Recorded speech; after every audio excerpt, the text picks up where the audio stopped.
សូមជម្រាបសួរទៅដល់ពុកម៉ែបងប្អូនប្រិយមិត្តទាំងអស់គ្នា admin គឺមកវិញហើយយើងខានជួបគ្នានៃសាច់រឿងរបស់នីវឿននេឌីក៏ហាក់ដូចជាយូរដែរឥឡូវកុំឲ្យខាតពេលយូរយើងចូលទៅដល់ភាគទី12នៃសាច់រឿងរបស់នីវឿននេឌីអ៊ំឈុំបន្តទៀត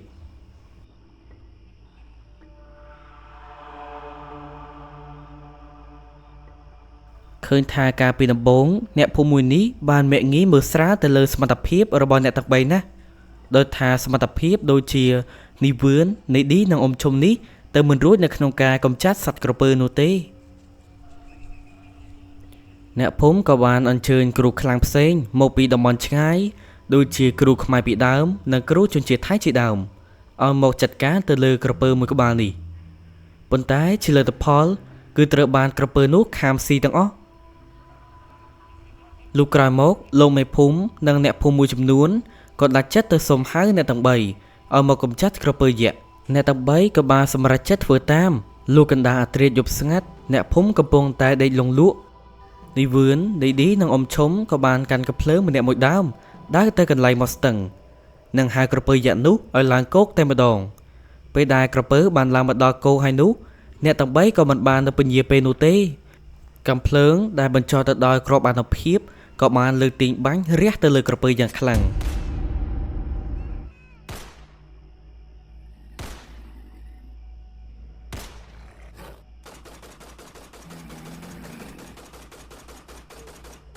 ក្រពើដោយត្រូវបានអ្នកទាំង3បាញ់ដោយមិនដកដៃហើយខ្លួនស៊ីក្រកកំភ្លើងច្រើនដែរនៅមិនអាចតបតទល់ទៅវិញបានក៏បានដេកងាប់ទៅលើដីភ្លាមនីវឿននេឌីនិងអ៊ំឈុំពេលឃើញក្រពើនេះដេកងាប់នៅមុខពួកខ្លួនក៏សប្បាយនៅក្នុងចិត្តដែរព្រោះពួកខ្លួនអាចសម្លាប់ក្រពើមួយក្បាលនេះបានសម្រេច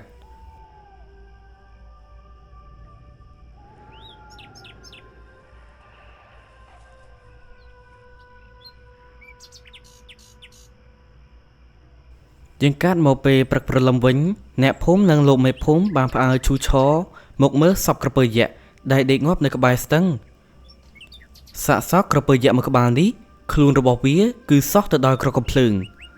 លោកមេភូមិនិងអ្នកភូមិនៅពេលដែលបានឃើញបែបនេះក៏ដឹងថានីវឿននេឌីនិងអ៊ំឈុំជាអ្នកសម្លាប់ក្រពើមួយក្បាលនេះហើយក៏មានការរអៀសនិងអៀនខ្មាស់នៅក្នុងខ្លួនខ្លះដែរព្រោះពួកខ្លួនបានមាក់ងាយមើលស្រាលទៅលើអ្នកទាំង3កាលពីកន្លងទៅលោកមេភូមិក៏បានដឹងខុសពីកំហុសរបស់ខ្លួនក៏ចង់ទៅសុំទោសនិងផ្ដល់រង្វាន់ខ្លះទៅកាន់នីវឿននេឌីនិងអ៊ំឈុំនៅផ្ទះរបស់អ៊ំនាងប៉ុន្តែពេលទៅដល់ផ្ទះរបស់អ៊ំនាងហើយនោះគឺអ្នកទាំង3បានចេញពីភូមិមួយនេះបាត់ទៅហើយមិនដឹងថាចេញតាំងពីស្មាណានោះទេលោកមេភូមិពិតជាខកចិត្តនឹងដកដង្ហើមធំ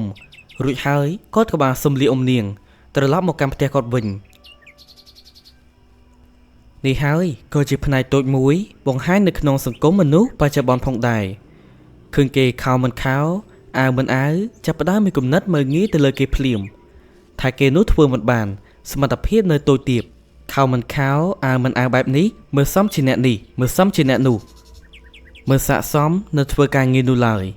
តែតើគេបង្ហាញធាតុពិតបង្ហាញសមត្ថភាពទៅដឹងថាគេខ្លាំងមានចំណុចមួយដែលល្អលើពីការប៉ាស្មានរបស់អ្នកមើលស្រាលហេតុនេះហើយដែលធ្វើឲ្យអ្នកមើលងាយគេមានការរអ៊ីខ្លួនខ្មាស់នឹងខ្លួនឯងព្រោះខ្លួនពេលជ្រាយមើលស្រាលសមត្ថភាពរបស់គេ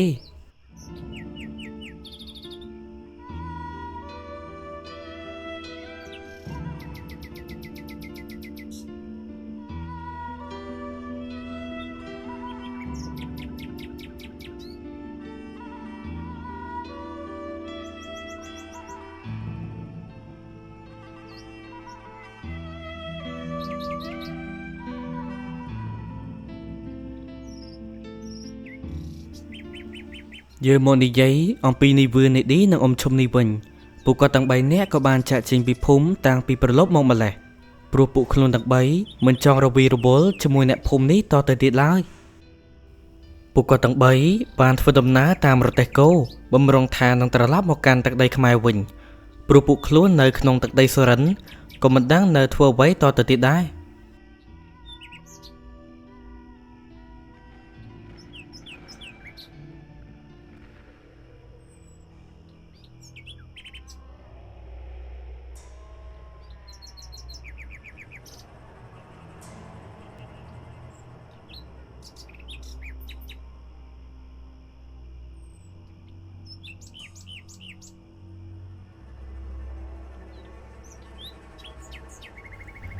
យើងងាកមកនិយាយពីភូមិស្រុករបស់នីវឿននិងនីឌីនេះវិញ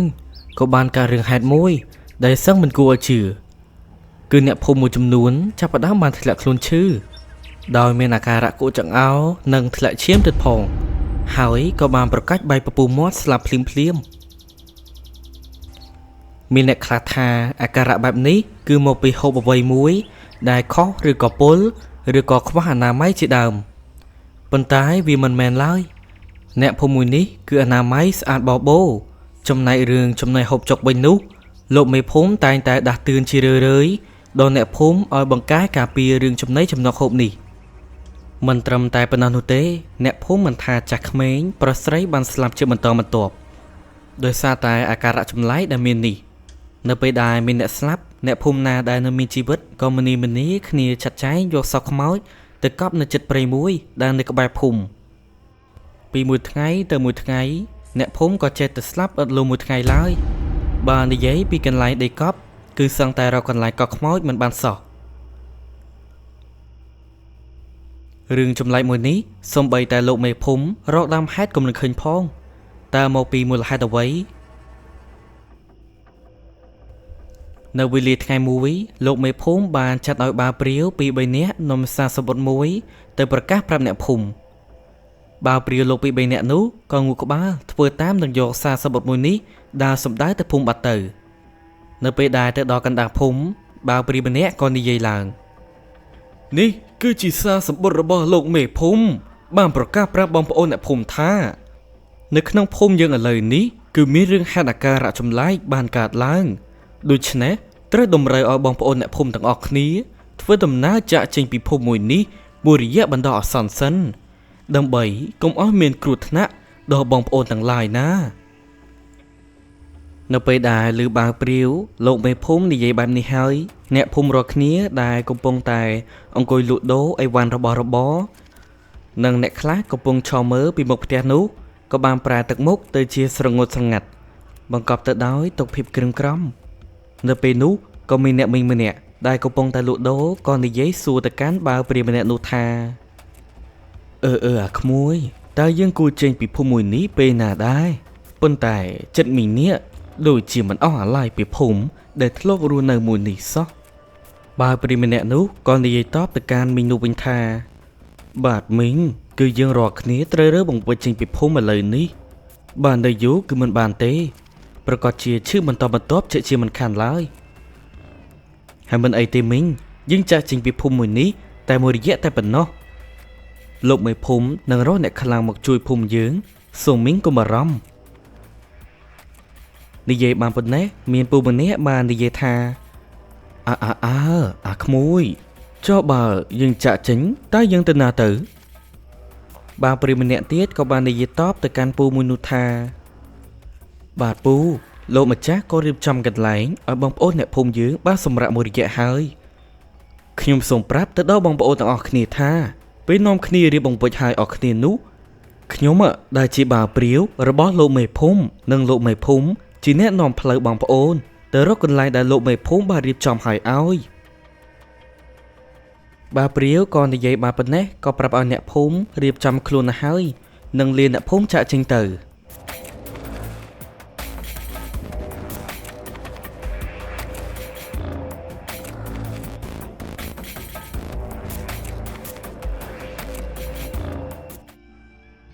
អ្នកភូមិក្រោយទទួលបានដំណឹងហើយនោះក៏មនីទៅផ្ទះរៀងខ្លួនដើម្បីរៀបចំបង្វិចខោអាវចានឆ្នាំងទាំងឡាយណាដែលអាចយកទៅបានក៏នាំគ្នាយកទៅម្នាក់មួយដៃមួយជើងទៅអស់ពេលមួយសន្ទុះក្រោយមកលោកមេភូមិក៏បានជិះសេះសមួយក្បាលចូលមកក្នុងភូមិនិងបាវព្រាវជាច្រើនអ្នកបានដើរអមសេះរបស់គាត់ស្របពេលដែលអ្នកភូមិទាំងអស់ក៏បានរៀបចំបង្វិចហើយអស់ដែរលោកមេភូមិក៏បានស្រាប់ប្រាប់អ្នកភូមិថាបងប្អូនទាំងអស់គ្នាខ្ញុំនឹងបាវព្រាវខ្ញុំជាអ្នកនាំផ្លូវបងប្អូនតោះយើងចេញដំណើរទៅលោកមេភូមិនិងបាវព្រាវក៏បាននាំមុខអ្នកភូមិទាំងអស់ចេញពីភូមិទៅតាមផ្លូវដីលំក្រហម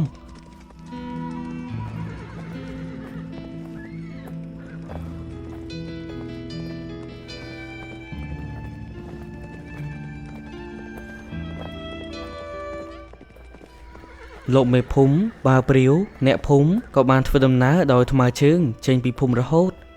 ឆ្លងកាត់ជាច្រើនកន្លែងមិនចេះតែកន្លែងនោះទេធ្វើដំណើរអស់រយៈពេលសឹងតែមួយថ្ងៃទៅហើយវេលាល្ងាចព្រះអាទិត្យក៏បានរៀបលិចអស់ស្ដង្គត់បណ្ដាសន្សឹមលោកមេភូមិក៏បាននាំអ្នកភូមិមកដល់ព្រៃធំមួយ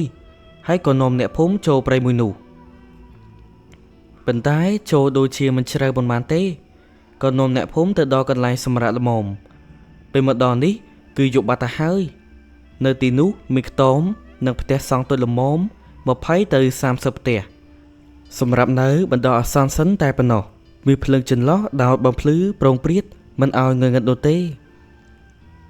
ហើយក៏មានបាងព្រាវលោកមេភូមិ4នាក់ចាំយាមនៅទីនេះ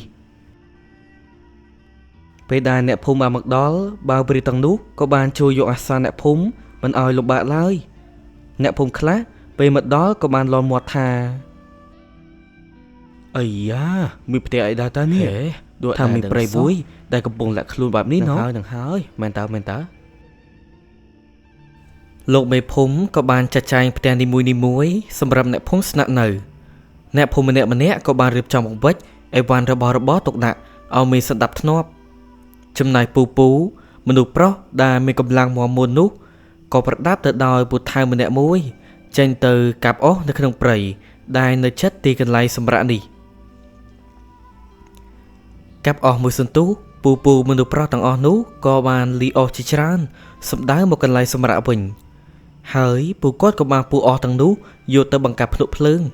នៅកណ្ដាលភូមិថ្មីបណ្ដោះអាសន្នដែលពូគាត់បានសម្រាកដើម្បីអាងភ្លើងខ្លះព្រោះនៅក្នុងព្រៃក្រាបបែបនេះយប់កាន់តែជ្រៅអាកាសធាតុក៏កាន់តែចោទត្រជាក់ដែលធ្វើឲ្យអ្នកភូមិម្នាក់រងាសពពេញប្រាណហើយនៅក្នុងចំណោមអ្នកអាងភ្លើងទាំងនោះក៏បណ្ដាលឲ្យឃើញប្រពន្ធនាឌីនិងសុវណ្ណដេតដែលត្រូវជាកូនកំពុងអង្គុយអាំងភ្លើងនឹងគេដែរនៅក្នុងចិត្តប្រពន្ធអង្គុយបណ្ដាដល់ដង្ហើមធំនឹករលឹកទៅកាន់ប្តីបណ្ដាដែលនៅឆ្ងាយនៅដល់ខេត្តសរិនឯណោះ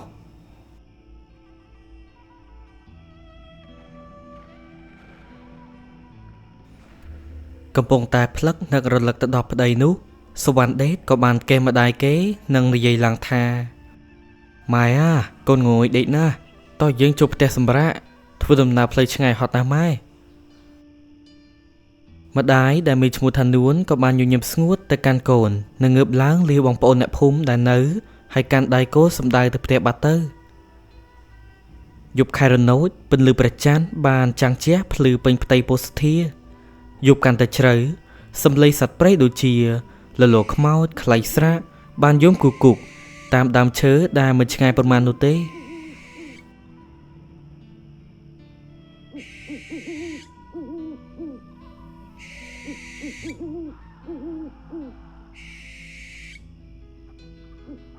អ្នកភូមិដែលកំពុងអង្គុយនិយាយគ្នាលេងយូរដែរហើយនោះ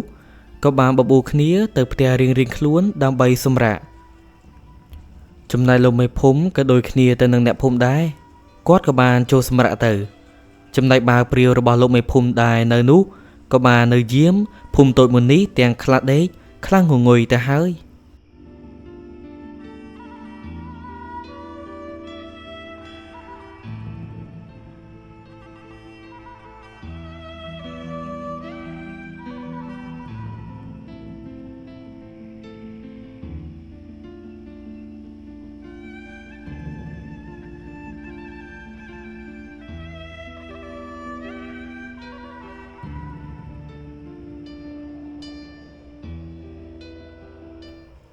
លុះពេលព្រឹកព្រលឹមឡើងព្រលឹមស្រាងក៏ឮសំឡេងអ្នកភូមិអ៊ូអរបាត់ទៅហើយមិនដឹងថាភ្ញាក់តាំងពីពេលណានោះទេផ្សែងដែលអ្នកភូមិបានដាំបាយក៏បានហុយត្រឡូមឡើងទៅលើពីពេញមេឃហើយក៏បានភីក្លិនឈ្ងុយនៃត្រីងៀតត្រីប្រឡាក់ដែលអាំងក៏បានជះក្លិនទៅដល់នួននិងកូនដែលកំពុងនៅក្នុងផ្ទះសុវណ្ណដេតគ្រាន់តែភីក្លិនមកដល់ច្រមុះក៏ទទួលបានក្លិននេះថាជាត្រីងៀតអាំងពូរបស់គេក៏បានកោគ្រុកហើយក៏បានប្រាប់ម្ដាយគេហើយក៏បាននាំម្ដាយទៅជួបជុំបរិភោគជាមួយអ្នកភូមិ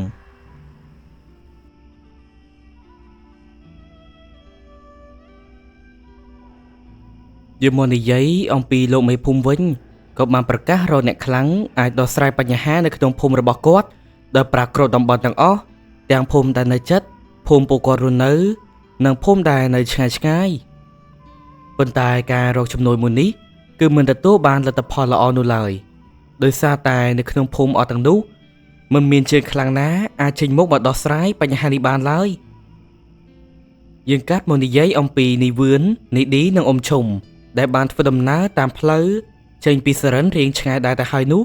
ក៏បានជាកាត់មកដល់ភូមិមួយដែលភូមិមួយនោះមិនសូវជាធំណាស់ណានោះទេនៅតាមផ្លូវចូលមកកាន់ភូមិសម្បូរទៅដោយដើមឈើខ្ពស់ៗដែលបន្សល់ទុករាប់ឆ្នាំរាប់ខែបែកមេត្រឆឹងត្រឆៃជាម្លប់ដល់អ្នកដំណើរជិតឆ្ងាយដែលចេញចូលភូមិនីវឿននីឌីនិងអ៊ំឈុំក៏បានជារទេះរហូតទៅដល់ក្នុងភូមិល្មមក៏បានឃើញមានអ្នកភូមិមនុស្សម្នានាំគ្នាធ្វើការងារស្រែចម្ការរកស៊ីតែរៀងៗខ្លួនអ្នកនៅក្នុងភូមិនេះនៅពេលដែលបានឃើញជនប្លែកមុខដូចជានីវឿននីឌីនិងអ៊ំឈុំចូលមកកាន់ក្នុងភូមិបែបនេះក៏នាំគ្នាសម្លឹងមើលលើមើលក្រោមទៅកាន់អ្នកទាំងបីទាំងមានមន្ទិលនៅក្នុងចិត្ត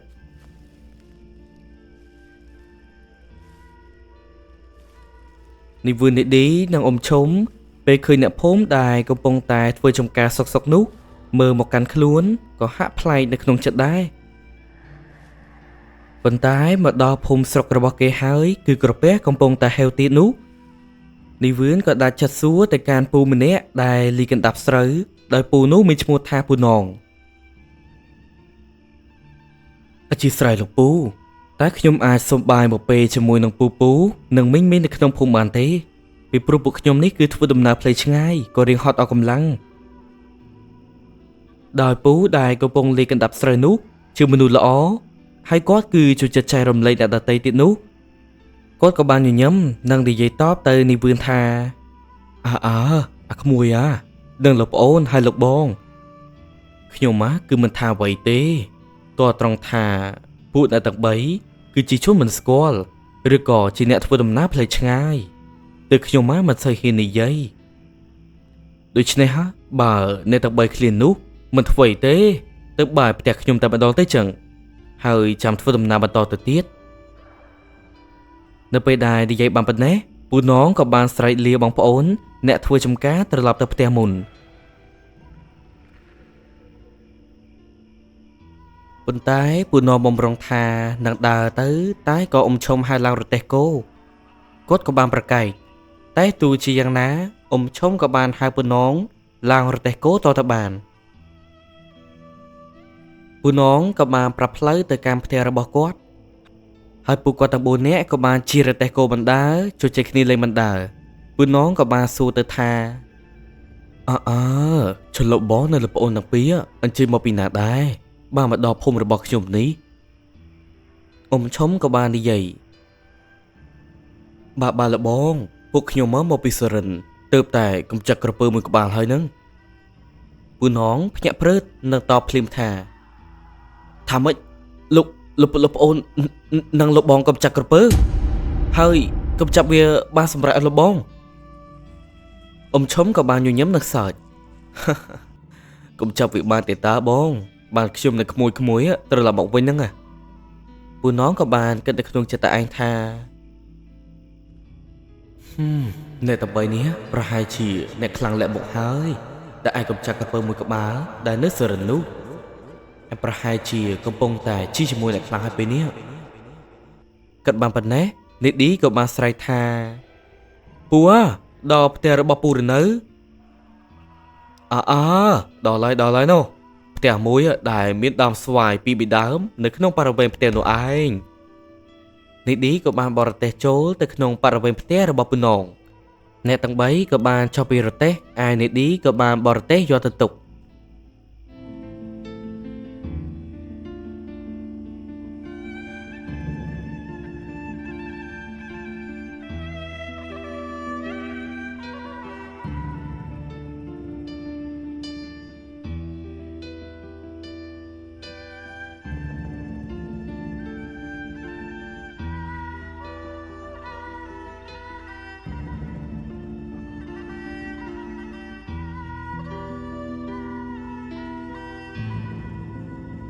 ពូน้องក៏បានហៅអ្នកទាំង3មកហូបបាយហូបទឹកជាមួយនឹងគាត់និងប្រពន្ធរបស់គាត់នៅក្រោមផ្ទះ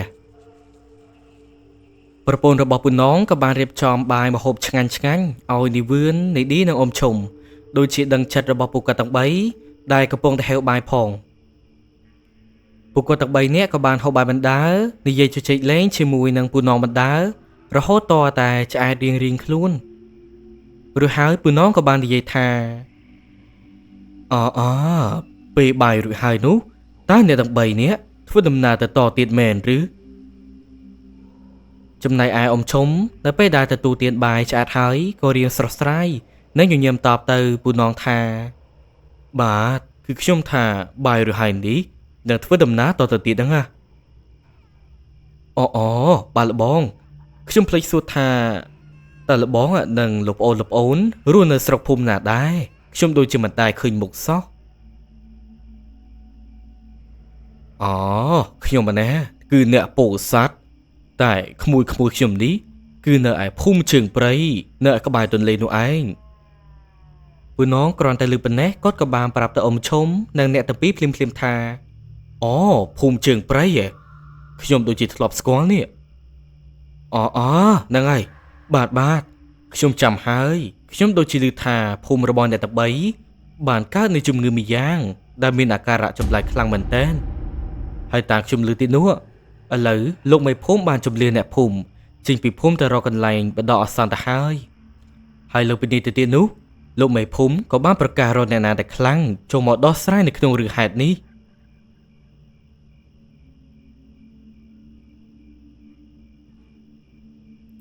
នីវឿននិងនីឌីក៏បង្ហាញអារម្មណ៍ភ្ញាក់ផ្អើលរួចហើយនីឌីក៏បានលំមាត់ថាអាការៈចម្លែកតើវាពិតមែនទេបាទគឺពិតមែនហើយពូឮគេនិយាយពីមាត់មួយទៅមាត់មួយរហូតហ្នឹងនីវឿនក៏បាននិយាយបន្ថែមថាអញ្ចឹងនៅក្នុងរឿងហេតុមួយនេះ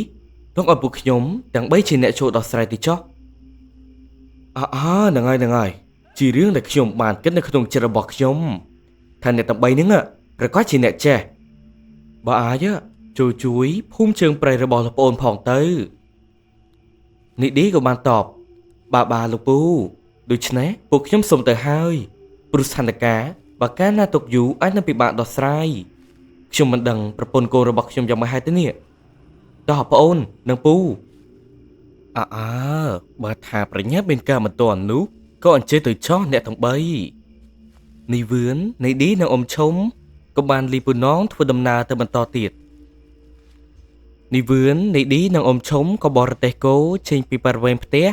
របស់ពូน้องដល់ពូน้องឈរនៅក្បែររបងលាអ្នកទាំង3រហូតដល់ផុតពីកន្ទុយភ្នែករបស់គាត់បាត់ទៅ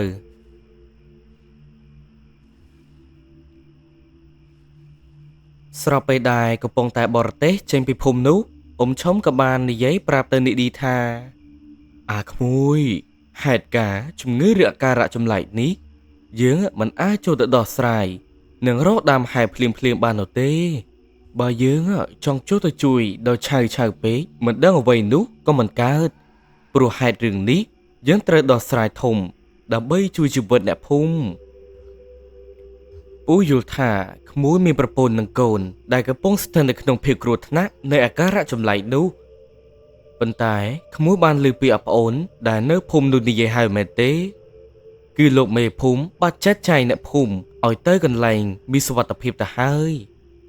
នីឌីក៏បានតបចុះយើងគួរធ្វើយ៉ាងម៉េចទៅពូឥឡូវពូមិនទាន់ចង់ទៅភូមិស្រុករបស់ឯងទាំងពីរវិញនោះទេពូចង់ទៅជួបគ្រូធំរបស់ពូនៅឯស្រុកសរិនវិញដើម្បីឲ្យគាត់ជួយពូយើងបន្ថែមហើយពូនេះក៏ចង់ដឹងដែរថាតើជំងឺចម្លែកស្អីហ្នឹងវាមកពីណាមានមកពីអ្វីនីឌីនិងនីវឿនក៏បានដកដង្ហើមធំនិងនិយាយទាំងភ្ញាក់ផ្អើលថាអញ្ចឹងមានន័យថាពួកយើងត្រូវបរទេះត្រឡប់ទៅសរិនវិញមែនទេលោកពូផ្លូវឆ្ងាយទៀតពូចឹងបានពូនិយាយហ្នឹងឥឡូវពូសួរក្មួយឌីតើក្មួយឯងចង់ជួយប្រពន្ធកូននិងម៉ែរបស់ឯងនិងជីវិតរបស់អ្នកភូមិទាំងអស់ដែរឬទេនីឌីក៏បានឆ្លើយថាបាទខ្ញុំពិតជាចង់ណាស់ ខ្ញុំមិនអាចទុកពួកគេចោលបានទេហើយចុះក្មួយវឿនតើក្មួយចង់ជួយម៉ែរបស់ឯងដែរឬទេបាទលោកពូប្រកាសជាចង់ជួយហើយខ្ញុំមិនអាចបញ្ជួយម្ដាយរបស់ខ្ញុំបានទេ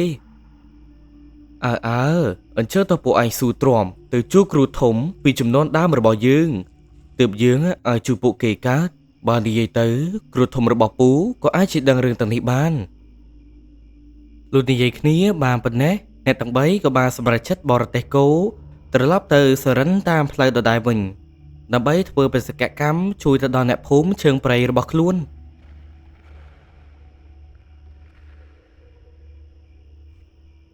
ថាតើអ្នកទាំង3នឹងជួបឧបសគ្គអ្វីខ្លះនៅពេលដែលធ្វើដំណើរទៅជួបលោកគ្រូធំអ៊ំឈុំនៅឯខេត្តសរិនដូច្នេះនៅក្នុងភាគមួយនេះគឺខ្ញុំសូមស្លេះត្រឹមតែប៉ុណ្ណេះសិនប្រសិនបើមានកន្លែងខុសឆ្គងចំពោះពាក្យពេចន៍អក្ខរាវិរុទ្ធទាំងឡាយក៏ខ្ញុំសូមអភ័យទោស